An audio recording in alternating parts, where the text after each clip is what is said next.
폭설 속에 갇힌 그날 밤, 형부가 선을 넘었습니다. 착한 처제를 버리고 여자가 되기로 한 이유 궁금하신가요? 지금부터 제 이야기 끝까지 들어주세요. 눈을 뜨자마자 제 허리를 묵직하게 감고 있는 남자의 팔이 느껴졌습니다. 창문 틈으로 스며든 아침 햇살이 그의 잠든 얼굴을 비추고 있었고, 제 목덜미와 쇄골 곳곳에는 어젯밤 그가 남긴 붉은 소유의 흔적들이 선명했습니다. 행복했습니다. 하지만 동시에 덜컥 겁이 났습니다. 폭설은 그쳤습니다. 밤새 세상을 집어삼킬 듯 휘몰아치던 눈보라가 멈추고 창밖에는 눈부시게 시린 아침 햇살이 쏟아지고 있었습니다. 그 고요하고 평화로운 풍경이 오히려 비현실적으로 느껴졌습니다. 나는 베개에 얼굴을 파묻은 채 내 옆에 누워있는 남자를 바라보았습니다. 민준 씨, 어젯밤 형부라는 이름을 버리고 나의 남자가 된 사람, 그는 아이처럼 깊은 잠에 빠져 있었습니다. 항상 미간을 찌푸리고 있던 그의 얼굴이 세상에서 가장 편안하게 풀어져 있었습니다. 그 평온함을 내가 지켜줬다는 사실에 가슴이 벅차오르면서도 한편으론 가슴 한구석이 서늘해졌습니다. 이 눈이 녹으면 우리는 어떻게 되는 걸까? 이곳은 고립된 별장이지만 저 문을 열고 나가면 우리는 다시 서울로, 그 지옥 같은 집으로 돌아가야 합니다. 그는 다시 언니의 남편으로, 나는 얹혀 사는 처제로. 어젯밤에 이 뜨거웠던 기억이 그저 눈 녹듯 사라질 한순간의 일탈로 치부될까 봐 두려웠습니다. 만약 그가 잠에서 깨어 어제는 실수였다고 말한다면 나는 살 수 없을 것 같았습니다. 불안감에 나도 모르게 손을 뻗어 그의 눈썹을 조심스럽게 쓸어보았습니다. 그러자 그가 움찔하더니 천천히 눈을 떴습니다. 잠기운 가득한 눈동자가 나를 향했습니다. 순간 심장이 쿵 하고 내려앉았습니다. 그가 무슨 말을 할까? 후회하는 눈빛이면 어떡하나? 깼어? 그의 목소리는 밤새 혹사당한 탓에 낮게 잠겨 있었습니다. 하지만 그 눈빛은 다행히도 너무나 따뜻했습니다. 그는 내 손을 잡아 자신의 뺨에 가져다 대고 부비며 나른하게 웃었습니다. 더 자지. 왜 아직 이른데? 잠이 안 와서요. 왜? 내가 너무 괴롭혔나? 그의 장난기 섞인 말에 얼굴이 확 달아올랐습니다. 어젯밤 우리는 정말 내일이 없는 사람들처럼 서로를 탐닉했습니다. 그의 시선이 이불 밖으로 드러난 내 어깨와 쇄골을 훑었습니다. 붉은 꽃잎처럼 남은 키스 마크들. 그가 만족스러운 듯 입꼬리를 올리며 팔을 뻗어 나를 자신의 품으로 끌어당겼습니다. 이불 속에서 우리의 맨살이 닿았습니다. 그의 단단한 가슴팍에 얼굴을 묻자 익숙한 채취와 비누향이 섞여났습니다. 이 온기가 너무 좋아서 눈물이 핑 돌았습니다. 민준 씨, 우리 돌아가면, 차마 뒷말을 잇지 못했습니다. 돌아가면 모른 척 해야 하나요? 아니면 계속 만날 수 있나요? 수만 가지 질문이 목구멍 끝까지 차올랐지만 내뱉기가 무서웠습니다. 내 망설임을 눈치챘는지 나를 안고 있던 그의 팔에 힘이 들어갔습니다. 그가 몸을 일으켜 내 얼굴을 내려다보았습니다. 장난기는 싹 사라지고 진지하고 단단한 눈빛만이 남았습니다. 걱정 마. 그가 내 머리카락을 귀 뒤로 넘겨주며 말했습니다. 하룻밤 실수 그런 거 아니야. 나한텐 서울 올라가는 대로 정리할 거야. 이혼 서류는 이미 준비돼 있어. 심장이 멎는 것 같았습니다. 그는 즉흥적으로 움직인 게 아니었습니다. 어젯밤 말했던 것처럼 그는 이미 모든 준비를 끝내놓고 기회를 보고 있었던 것입니다. 나를 지키기 위한 가장 완벽한 타이밍을. 조금 시끄러워질 수도 있어. 그 여자가 가만히 있진 않을 테니까.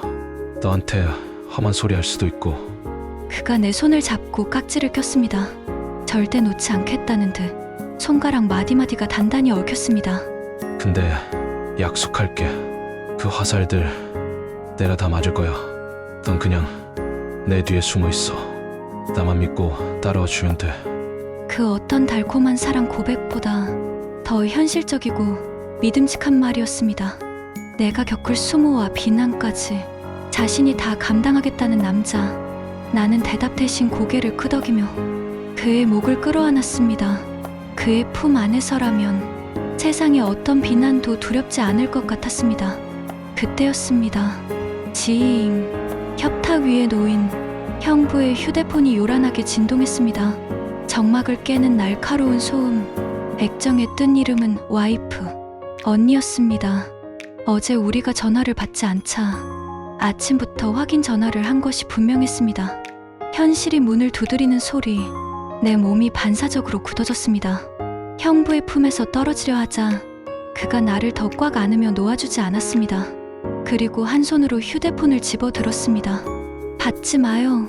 내가 겁에 질려 속삭이자 그가 내 이마에 쪽 하고 입을 맞추며 안심시켰습니다. 받아야지. 연기는 끝까지 해야 하니까. 그는 심호흡을 한 번 하더니 목소리 톤을 차갑게 바꾸고 통화 버튼을 눌렀습니다. 내 머리를 쓰다듬어주는 손길은 세상 없이 다정했지만 전화기에 대고 말하는 목소리는 소름 끼칠 정도로 건조했습니다. 왜? 전화기 너머로 언니의 앙칼진 목소리가 들려왔습니다. 자기야, 왜 이제 받아? 걔는 옆에 있어?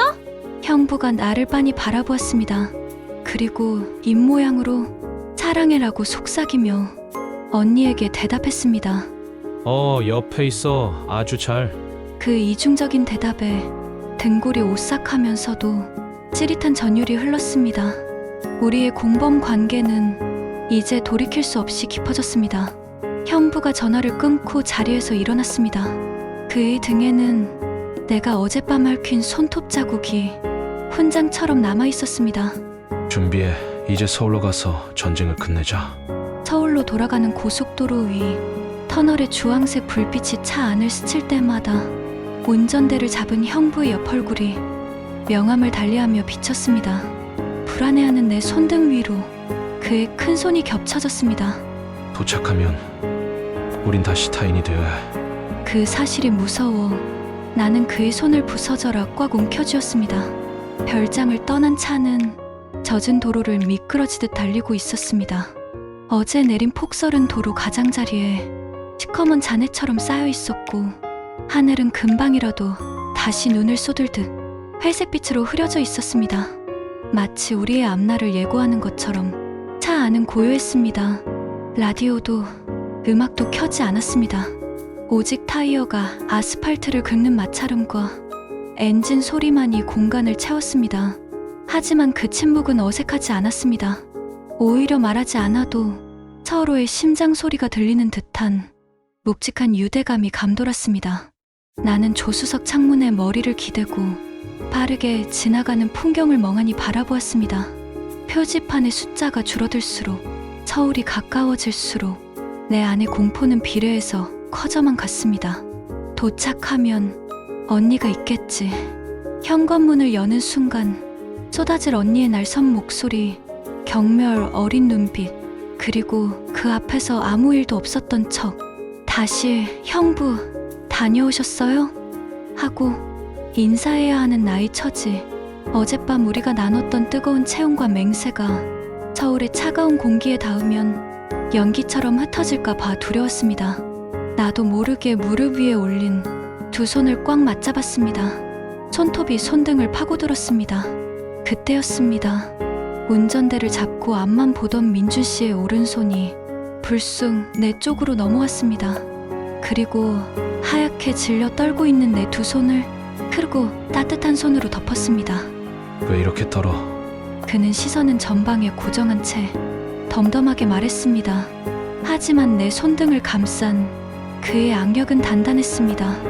무서워요. 도착하는 게.